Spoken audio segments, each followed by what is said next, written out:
Scott just made the point. Jeff Jefferson, you'll used to be a lot more secure, not just.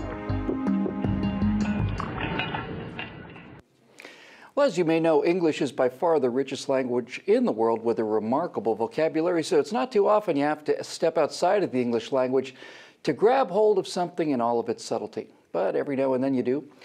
Schadenfreude, as you probably know, is a German term. It describes a feeling of pleasure you get from the misfortune of others. It's not a high-level emotion. It's not really anything to be proud of. I'm certainly not proud of it. I'm wallowing in it, but I'm not proud of it. So let's bring in your trifecta all-stars to shame me into full compliance with the Environmental Happiness Ordinance of 2011. Steve Green and Scott Ott, gentlemen. As you know, I live in Los Angeles, where people are better than you are. You can just ask us. We care more deeply about things like the environment, and that makes us better people than you.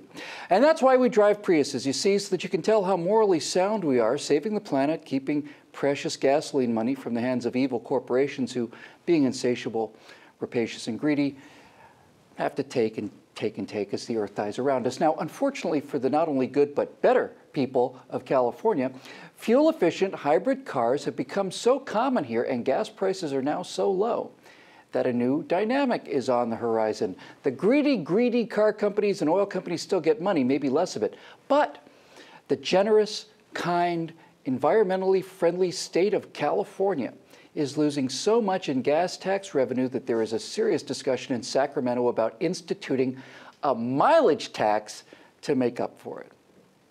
Now, Steve, I don't drive a Prius, I drive a big, nasty, fast Camaro, and I don't drive it very far either. If this tax is enacted and the Prius in the express lane next to me pays more because they cover more miles, well, I may have to become bilingual, and frequently.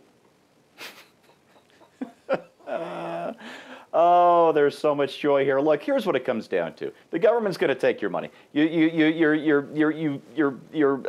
saving the environment by buying your Prius, but you're costing the state money, so they're going to take it out of your mileage. You save money for your kids' education by sticking in a 529 account. They're going to come and tax that. You put money in a health savings account to defray your medical expenses, they're going to start taxing that. You have high medical expenses, they're going to raise the floor for your deduction by 1/3 from 7.5% of your income to 10% of your income.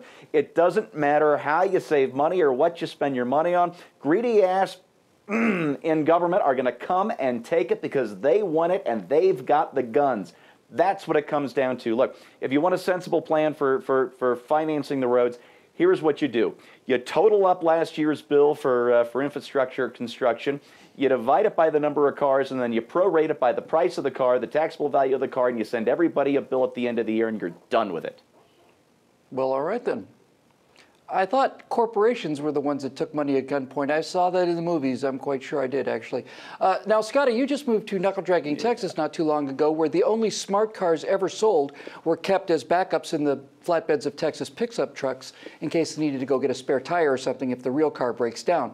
Now, I bet you think that better gas mileage and lower gas prices are some kind of a good thing, not something that the state would have to punish you for by tracking every single mile that you drive. Right? Well, the great thing about living where I do, which is in the suburbs north of Dallas, is that everybody has your car here, Bill. You wouldn't believe how many Camaros I see out there, and these gorgeous Mustang GTs. You know, and when you do see a so-called, you know, green renewable energy car, it tends to be a Tesla, and those look really hot too. Yeah, so and they're quick. I can really appreciate that. Yeah. So if you have a car, which most people don't. Most people have a truck, but if you have a car, it's something like a Camaro. When I lived in Pennsylvania, coal country, my next door neighbor, a very fine person, had a Prius. And on the side of the Prius, right near the bottom of the door, it said 0 emissions. And I told my wife and kids that one of these days I was going to get a little indelible marker and go over and write on his car, emissions at the smokestack instead of the tailpipe, because, you know, he's driving around with this moral superiority that somehow he's avoiding having to pay any kind of environmental price for the energy he consumes in order to locomote. So, yeah, Steve's right. Government is going to get it one way or the other. How they choose to do it is, you know, largely beyond our control. I do think it is hilarious that all these people who thought that they were sticking it to the big oil companies may now be charged for buzzing around in their little energy-efficient cars for too many miles. Well, first of all, you're right. If he lives in coal country, he's got an electric car. He's got a coal-burning car. Secondly, you use the word locomote. That's right. There's a first time for everything, and I'm gonna be just tickled all the way home.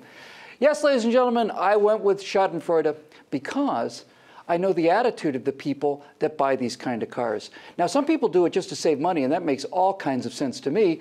Turns out that you can make sacrifices to save money so long as the state of California doesn't have to make any sacrifices to save money.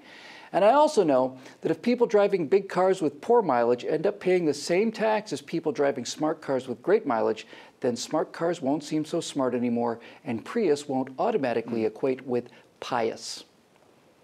And then the entire moral economy collapses, because if you can't be better than someone else, then what's the point of living in this ridiculously expensive state anyway? All the way down on the highway, I'm Bill Whittle for PJTV, Steve Green, Scott Ott, and the entire Trifecta family. We'll see you next time.